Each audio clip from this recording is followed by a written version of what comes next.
Olá, mais uma vez aqui na Connect TV, no programa Acreditare. Hoje com uma personalidade maravilhosa, conheço desde 1995, é uma honra. Roberto, eu vou deixar ele falar o nome dele, porque ele tem o nome do meio e depois ele tem um outro aí que todo mundo vai conhecer. Eu conheci ele quando ele era da Medical System, é isso mesmo, Roberto? Isso mesmo, Ronaldo. Primeiro é um prazer estar aqui contigo, uma jornada longa aí desde 1995. Obrigado pelo convite. É Roberto Ribeiro Cruz, né? Roberto Ribeiro da Cruz. Da Cruz, nome forte, nome... Obrigado, graças ao meu pai, né?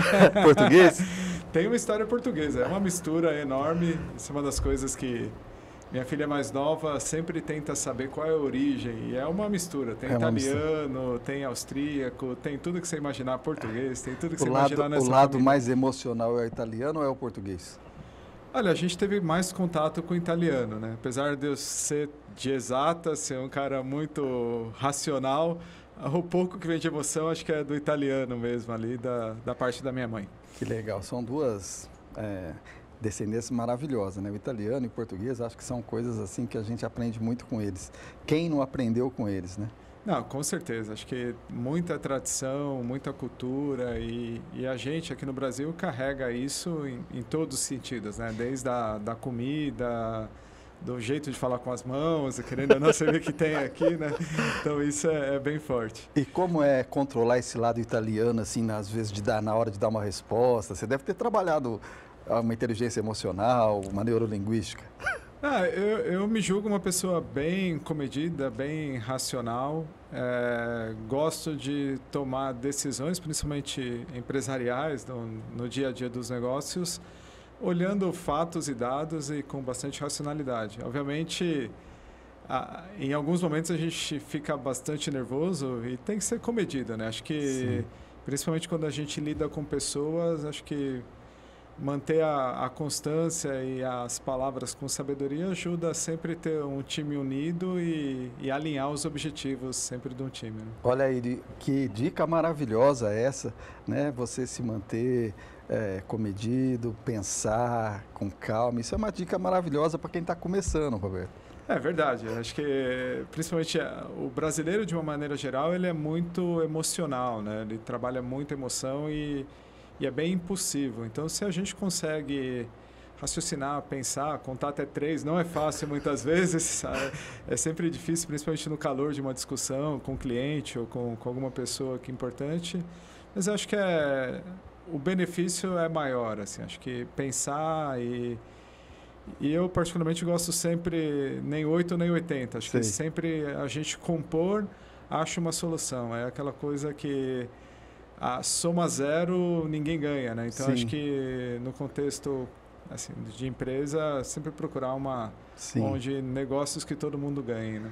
Roberto, uma das características que eu mais admiro em você é o fato de negociar. Você sempre foi muito negociador e muito bom de relacionamento. Quanto isso te ajudou a transformar a Medical System na Pixon? É uma boa pergunta. Acho que, primeiro, obrigado pelo elogio. Negociar, eu particularmente gosto, principalmente quando a gente busca algo que traga valor para todo mundo. Isso foi bastante importante ali em 2011 para 2012, quando nós fizemos a fusão da Medical Systems com a Pixon, que deu origem à Pixon que é hoje. E ali, no momento de unir duas empresas, unir investidores, acomodar todas essas pessoas, foi fundamental ter muita parcimônia na negociação, sempre buscar entender as necessidades, o que as outras pessoas buscavam, para que a gente construísse uma relação duradoura. E olhando essa trajetória ali de 2012 para hoje, acho que foi bastante válido e trouxe bastante frutos, né? A gente conseguiu ter um time de founders ali da empresa bem coeso, conseguimos ter investidores bem engajados e que ajudaram, de certa maneira, a empresa chegar onde chegou hoje. Não, e é muito gratificante ver o time que você trabalhava, porque hoje a maior parte desse time está, de alguma forma, bem situado no mercado, bem... Então, isso é fruto de um laboratório que nasceu lá com vocês, né? E esse é um tema muito legal, Ronaldo, porque no começo eu lembro que eu ficava muito chateado, porque às vezes você conhecia uma pessoa, desenvolvia a pessoa e era uma pessoa extremamente competente, a gente acabava tendo uma afinidade, um relacionamento profissional ali no dia a dia, e de repente aquela pessoa achava uma oportunidade melhor e ia. E hoje o que eu enxergo o quanto de pessoas a gente conseguiu trazer para esse mercado de saúde, formar. E eu tenho hoje uma satisfação muito grande de ver assim, diversas pessoas que tiveram o primeiro emprego na área de saúde conosco, estarem em cargos extremamente relevantes, importantes no mercado de saúde e fazendo a diferença no mercado de saúde. Isso hoje acho que é muito gratificante. E mudar essa chave não foi uma coisa fácil, mas hoje assim, acho que é muito legal. Não deixa de ser um legado que a gente acaba deixando para o mercado e a grande parte dessas pessoas, você vê a qualidade, o profissionalismo, pessoas realmente que estão fazendo a diferença. Que nasceu ali com vocês e aprendeu de alguma forma com você no dia a dia, né? Acho que eu acho que esse relacionamento é sempre uma troca, né? A gente sempre... é uma via de mão dupla, onde a gente ensina e aprende também. E isso vai fazendo com que nos tornemos melhor. Esse é Roberto, eu acho que é uma oportunidade para você hoje lembrar para quem está assistindo a sua trajetória no início ali, porque a pessoa vê você hoje como executivo, às vezes como conselheiro, mas pode esquecer que você um dia foi da bancada, que você foi lá ajudar, desenvolver. Conta pra gente como é que era isso. Bom, a história, começar desde o comecinho lá, eu me apaixonei por computadores, informática, P&D naquela época, por volta de 85, 86, bem menino ainda, comecei a programar, então eu comecei como programador. Depois, por volta de 87, eu tive a oportunidade de trabalhar numa empresa, uma das primeiras empresas que faziam software para a saúde. Fiquei lá até 89. Depois de 89, eu, como desenvolvedor, nem se chamava desenvolvedor, eu fiz alguns projetos para alguns hospitais de São Paulo, como freelancer. E junto com o Rodolfo, que nós tínhamos trabalhado junto nessa outra empresa, nós resolvemos fundar a Medical Systems. Entendi. Então, isso começou ali no 1990. Então, hoje, praticamente, era uma empresa, uma trajetória de 31 anos, praticamente. Uma longa história. E foi bem legal. A gente começou ali em 91, 92, focados em software para consultório, prontuário eletrônico. Então, hoje, algo que muito se fala em prontuário eletrônico, como automatizar o consultório do médico, a caneta do médico. Ali no comecinho da década de 90 a gente já tinha isso. E foi uma trajetória muito rápida e muito legal. Isso nos fundos da casa da minha mãe, dos meus pais, na realidade, no quartinho lá dos fundos. E tem um fato bem interessante ali, que foi um aprendizado muito legal. Por volta de 92, 93, a empresa já tinha uns 1.500 clientes, alguma coisa, vendendo disquete para consultório, isso aí. E a revista Exame, na época, ela tinha um caderno que chamava... Eu não lembro o nome, mas era de tecnologia. Sei, alguma coisa. Exame, acho que era Exame, exatamente, se eu não me engano. Nós somos velhos, Roberto. Somos, entregando a idade agora, né? Os nossos cabelos brancos não são à toa. Eles foram fazer uma reportagem, que eu lembro até hoje, que chamava Check-up com Backup. E uma das empresas escolhidas, que não se falava startup na época, uma das empresas foi a Medical Systems. Olha só. E eu lembro, eu, Rodolfo, conversando com minha mãe, falava, mas mãe, como que vai vir uma jornalista da Exame em São Bernardo, no quartinho do fundo aqui de uma casa, na periferia, para fazer uma entrevista? E ela deu uma super força de... Uma ajuda pra gente, foi super legal. Ela é italiana da família? Não, ela vem do lado italiano. Ela vem. E foi super legal, saiu nessa reportagem, foi bem interessante. Ali acho que foi um marco muito grande. Depois a gente direcionou a companhia para a parte de medicina diagnóstica. E na medicina diagnóstica nós tivemos uma trouxemos bastante inovações. Então, acho que isso foi uma das características da Medical Systems na época de inovar. Então, o primeiro sistema de teleradiologia para transmissão de imagens, isso nós trouxemos. Tudo ali, né? Depois a parte de impressão de imagens, enfim, foi uma série de inovações. E como você falou na bancada, até por volta de pouco mais, 2000 e alguma coisa ali, eu sempre gostei muito, não só de visitar clientes, que é uma das coisas que eu gosto, de estar presente, entendendo os desafios do cliente, os problemas que eles têm ali no dia a dia, e depois transformar isso em um produto que era o software. Então, isso era muito, muito legal. Então, pôr a mão na massa, codificar, e isso eu me lembro também um grande cliente, um dos maiores laboratórios de São Paulo, onde a gente fez uma virada de marca, foi um desafio bem grande e a gente passava as noites ali programando para que eles funcionassem no dia seguinte. Assim, e você ainda, de vez em quando, corre lá para a bancada ou não? Eu gosto, mas já não tenho mais a mesma habilidade dos tempos passados. A linguagem mudou muito, né? Mudou, apesar de gostar, mas assim, hoje os jovens têm um talento que é impressionante. Eles são realmente os nativos digitais e é um talento que não se compara ao que a gente tinha no passado. Roberto, você consegue fazer uma perspectiva, assim, traçar uma perspectiva e imaginar o futuro? Porque a gente vê muito falar em inteligência artificial, BI, transformação digital. Você que tem isso na veia, como é que você vê esse futuro para a saúde? Olha, tem bastante coisa por vir.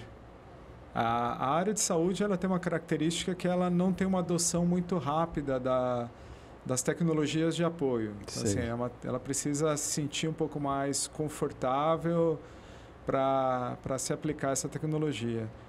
E eu acho que o que vai vir de mudança vai passar pela transformação do sistema de saúde também. Então, assim, acho que a própria tecnologia ela vai trazer uma transformação que o sistema de saúde precisa hoje. Porque hoje, se a gente olha, a gente cada vez está vivendo mais, nem todo mundo vivendo de forma saudável, então isso vai acumulando algum tipo de doença, ou que seja crônico ou não, e o sistema de saúde não suporta. Então, acho que a gente vai ter que ter uma mudança grande nesse sistema de saúde, no comportamento das pessoas, inclusive dos pacientes, e eu acredito que a tecnologia em si vai ser o agente que vai possibilitar essa mudança como todo.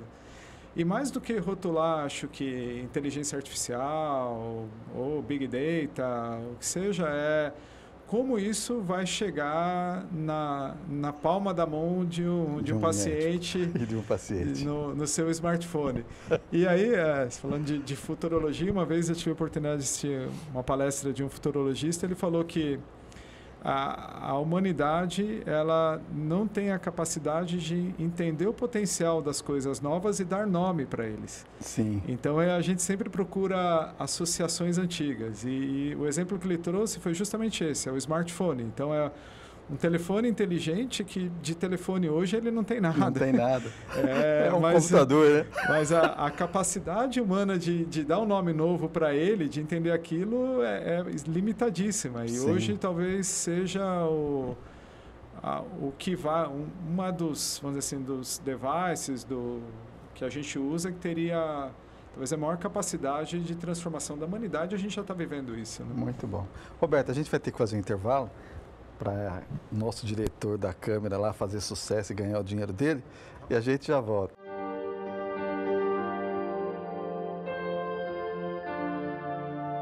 Acreditare Gestores fornece consultoria estratégica para a melhoria contínua dos resultados desejados. Acesse nosso site acreditaregestores.com.br. Inscreva-se no nosso canal no YouTube Acreditare Gestores Associados.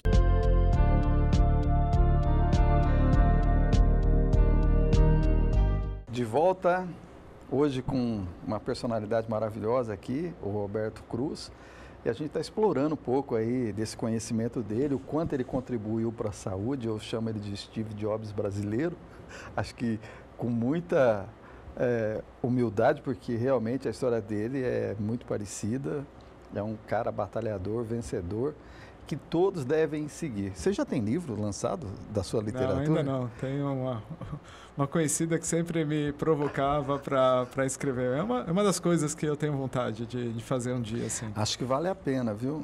Eu já fiz o meu aqui e falo para você que o livro é uma coisa que serve assim de terapia enorme, faz você relaxar, descobrir coisas novas, sempre é bom, viu?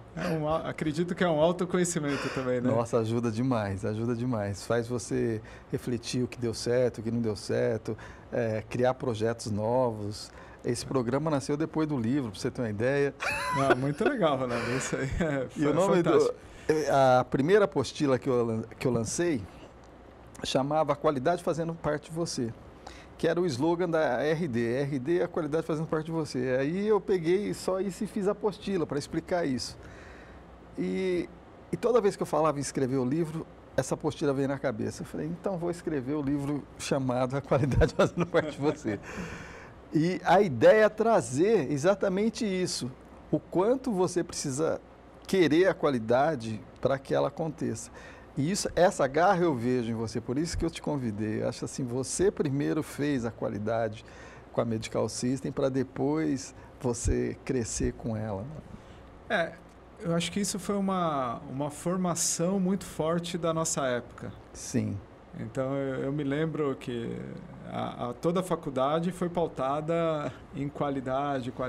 Então a formação foi a base disso, e isso a gente acaba carregando, né? Então eu lembro de um professor que sempre falava, era sempre melhorando. Sim. Sempre melhorando, então naquela época do José Serra, que trouxe a Doroteia Werneck, aquela coisa toda, que colocou no Sebrae várias coisas referente à qualidade.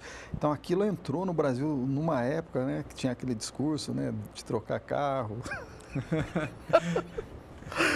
Então a gente incorporou isso, né? E eu acho que isso é muito importante. E as pessoas que estão mais novas, talvez não vão entender essa ficção nossa, esse desejo nosso pela qualidade. Isso acho que é uma das coisas que talvez mais chateia no dia a dia. Porque essa busca pela qualidade, por um serviço de excelência que a gente imagina, que a gente quer fazer, nem sempre chegar na ponta. Verdade. Então, assim, então esse é o desafio de como alinhar toda uma empresa, todos os colaboradores, para que eles tenham realmente esse senso de qualidade, de entrega de um serviço de valor, realmente fazer a diferença na vida de alguém, para algum cliente. Né? Então, numa das trajetórias que eu te encontrei, eu lembro que você ficou o dia inteiro num cliente, que não vem ao caso falar, analisando, estudando como resolver aquilo. E você não cobrou nada por aquilo, você queria entender aquilo para poder passar para o programa. E hoje as pessoas pensam muito assim, primeiro no preço, depois no... né? Não pensa em agregar o valor, primeiro pensa no preço. E é isso que talvez esteja prejudicando essa nova... geração, ela está muito ligada ao preço, poucas vezes ligada à qualidade. Eu acho que a gente tem que buscar Hoje fala muito, assim, falando o linguajar do mundo das startups, o mínimo produto viável, o MVP, mas só que assim, o MVP ele é um mínimo produto viável. Normalmente não é um produto que dá para ser comercializado. Sei. Então, assim, em alguns momentos as startups tentam colocar produtos não prontos no mercado. E a evolução, ela é muito lenta. Ela é muito lenta. Você transformar uma ideia em um produto e aquele produto ter a maturação para realmente resolver o problema de um cliente, de um consumidor, leva tempo. Sei. É uma jornada. Então... não dá para se cobrar no momento zero. E necessita ter uma evolução, um aprimoramento do produto de uma maneira geral. E uma das coisas que eu acho que você deve ter muito orgulho, porque você é de São Bernardo, né? Daquela região. E ali foi o Vale Silício, praticamente, da TI para o Brasil ou não? Não, acho que é bem legal essa pergunta também, Ronaldo, porque e daí eu te falo de um outro envolvimento que eu tenho tido agora. A São Bernardo, o ABC, ele é o berço da indústria automobilística. É o berço da metalurgia, do sindicato, do Lula, onde o Lula nasceu. Então, meu pai foi metalúrgico, praticamente todos os vizinhos ali eram metalúrgicos. E falar de tecnologia era uma coisa que nunca pensei que traria futuro, que eu ia comprar minha casa, criar meus filhos, educar meus filhos com tecnologia, com software. Era uma coisa bem diferente. Eu lembro quando eu conheci minha esposa, a gente namorava, éramos jovens, os pais delas não entendiam. Ela trabalha com TI, com software, e morria ali. Parecia que era uma coisa muito, assim, sem muito futuro. E o que aconteceu com o ABC, de uma maneira geral, é que o PIB da indústria ele vem caindo ano após ano. Verdade. E a área de serviço vem substituindo parte desse PIB no ABC, mas o grande potencial que eu vejo é na área de tecnologia. Sim. E na área de tecnologia, acho que podemos pegar, assim, a gente falou de pessoas que foram bem-sucedidas ali da Medical, que trabalharam com a gente, mas não só profissionalmente, acho que financeiramente também. Porque quando a gente pega o salário médio de um profissional de tecnologia, ele é muito maior do que de um profissional de outras áreas. Então, acho que... E está aquecido, né? E está aquecido. A gente dá oportunidade para essas pessoas, a gente está transformando. Acho que é uma forma de distribuir renda e gerar valor para a sociedade. E nesse sentido, surgiu ali do ABC, através da figura do Sr. Francisco, a coalizão digital, ABC. Que legal. Então, a ideia era... O governo federal ele tem uma iniciativa que é a E-Digital, que é um programa de digitalização de todo o Brasil. E a ideia foi como que a gente traz esse programa para o dia a dia das empresas, como a gente ajuda as empresas a serem mais digitais. Muito bom. E a partir disso surgiu um programa que está em cima de tudo, que é o Brasil 5.0, que tem o propósito de tornar o Brasil protagonista mundial na transformação digital. Então, que isso maravilha. é bem legal e transformador. Acho que é o que realmente necessita. E eu diria como fruto desse programa, como apoio indireto, porque na realidade é um trabalho pro bono, apartidário, realmente com propósito que isso aconteça, foi participar indiretamente, por exemplo, das discussões em Santo André para que fosse a primeira cidade a ter uma legislação para as antenas do 5G. Que legal. Que é um dos grandes problemas hoje que vai ter para implementar o 5G. Existe uma legislação de antena que não estava adequada. E Santo André era a primeira cidade a estar preparada para receber as antenas 5G. Por aí vai, acho que é um trabalho de formiguinha, mas fazendo história, né? De transformação com um grupo grande de pessoas fantásticas para realmente fazer algo diferente. Muito bom. Sempre trabalhei com tecnologia e eu acredito que tecnologia pode ser um motor de transformação para o Brasil. Com certeza. O Brasil está carente ainda, né? Está bem carente de profissionais, de tecnologia. Então, como a gente acelerar esse ciclo? A gente vê pela tecnologia dos aparelhos médicos. Quando você compra uma ressonância, por exemplo, aí você vê o quantas vezes a gente ainda está atrasado. Por mais que a gente avançou, ainda tem um gargalo, né? Agora, com essas novidades que andaram aparecendo aí, doctoral, aquela coisa toda, a gente de novo volta a olhar e falar assim, nossa, temos ainda algumas coisas para adiantar. Então, mas eu acho que é por falta de incentivo mesmo no Brasil, né? O Brasil, em termos de desenvolvimento de novas tecnologias, ele é mais focado em melhoria de processos. Então, basicamente, as grandes empresas, quando a gente olha todas as grandes empresas brasileiras, elas são desenvolvem tecnologia, mas aplicada muito fortemente a processos. Sim. E menos a tecnologia de base, como, por exemplo, um equipamento médico. Até porque é difícil, pela característica do Brasil, uma série de incentivos que faltam, que não existem. Você falou lá, né, de São Bernardo que o grande parque ali de carros, de fábricas de automóveis, e a gente não tem um carro nosso. É quase que inaceitável isso, né? Não, isso é uma das coisas. A gente não teve a capacidade de desenvolver um carro totalmente nacional. Pois é. Então, assim, isso acho que era um incentivo. Isso para mim é um plano de Estado, não é um plano de governo, é um plano de nação Sim. de realmente ter um líder que traga um plano para o Brasil e que ele seja um plano de longo prazo. E eu acredito que a gente acaba focando muito no imediatismo como brasileiro, né? Resolver, até pelas necessidades, o que é justo. Quando a gente olha quantas pessoas no Brasil estão abaixo da linha de pobreza, a gente vê que realmente necessitamos de algo imediato. Sim. Mas se a gente só ficar no imediatismo, não vai resolver os grandes problemas da nação. Eu acho que existe um problema cultural ainda de talvez não incentivar tanto essa educação, porque de alguma forma eu não vejo ninguém querendo ensinar você a pescar. Eles querem mais produto pronto, né? E aí você tendo produto pronto, é lógico que você não vai questionar tanto. Acho que isso faz parte.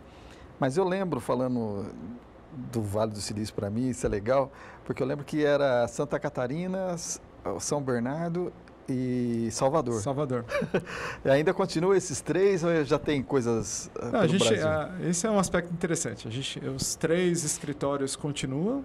Então, a gente tem mais pessoas nessas cidades, mas hoje a Pixon tem cerca de 400 e poucos colaboradores. Caramba. Em 118 cidades diferentes. Nossa. Então, assim, a pandemia acelerou muito. Então, o trabalho remoto, se preparar para o trabalho remoto. Então, hoje realmente...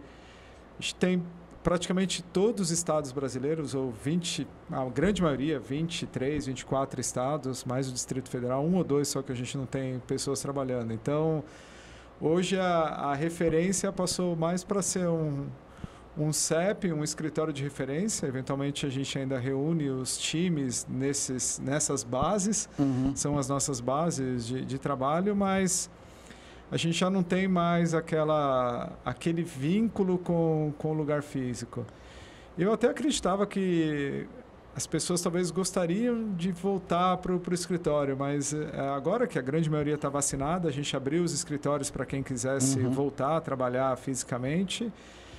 E a adesão tem sido baixa. Acho que e, por outro lado, a perda de produtividade não houve. Em algumas áreas, a gente teve ganhos de produtividade, que legal, inclusive. Um bom depoimento esse, viu? Isso tem sido bem interessante. E acho que agora, voltando à normalidade, acho que começa a ter alguns ganhos, né? Então, você começa a ter uma interação social melhor, então as pessoas não estão tão isoladas.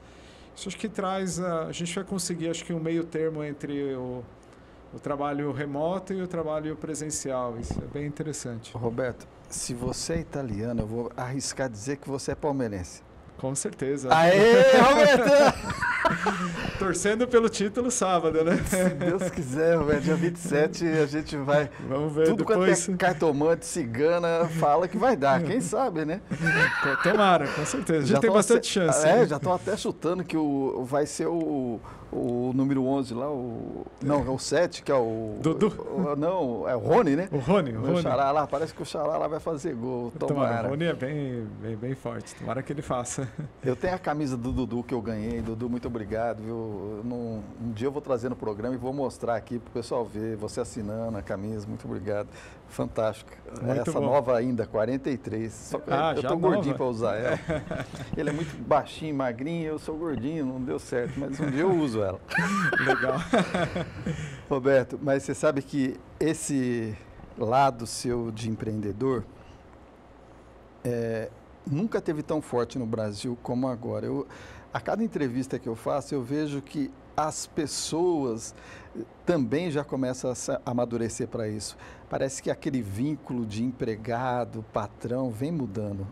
Pelo menos eu percebo isso. Tem muita gente que resolveu abrir MEI, que começa a entender o papel dele de uma outra forma.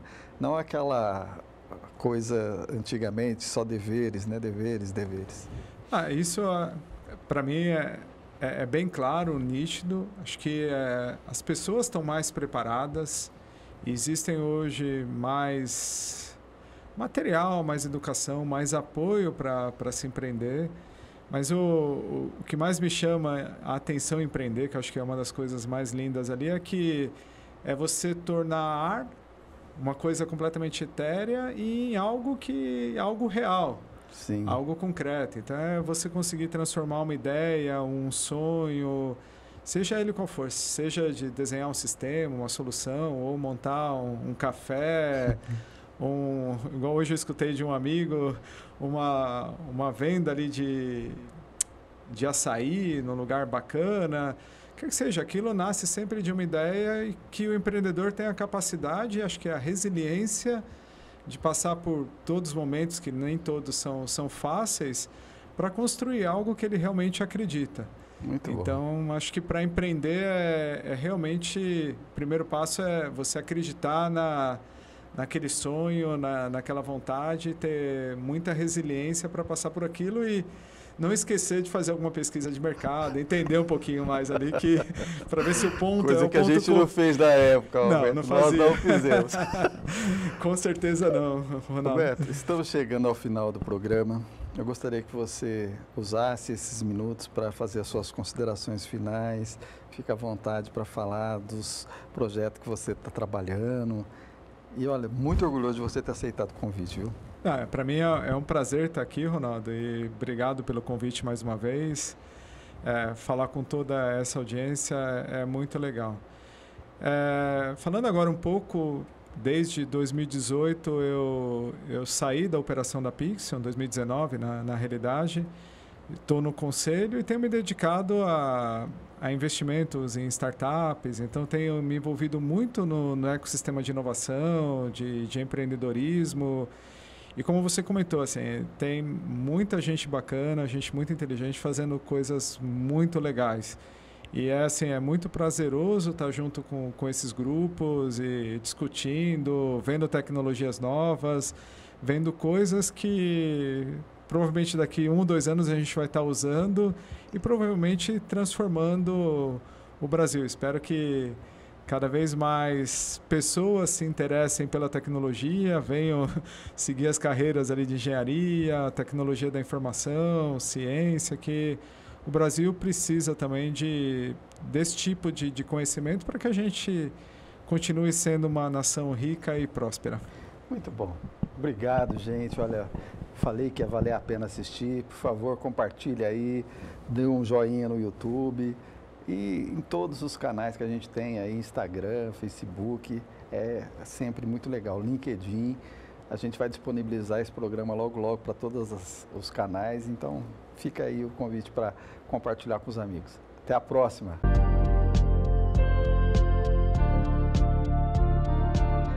Acreditare Gestores fornece consultoria estratégica para a melhoria contínua dos resultados desejados. Acesse nosso site acreditaregestores.com.br. Inscreva-se no nosso canal no YouTube Acreditare Gestores Associados.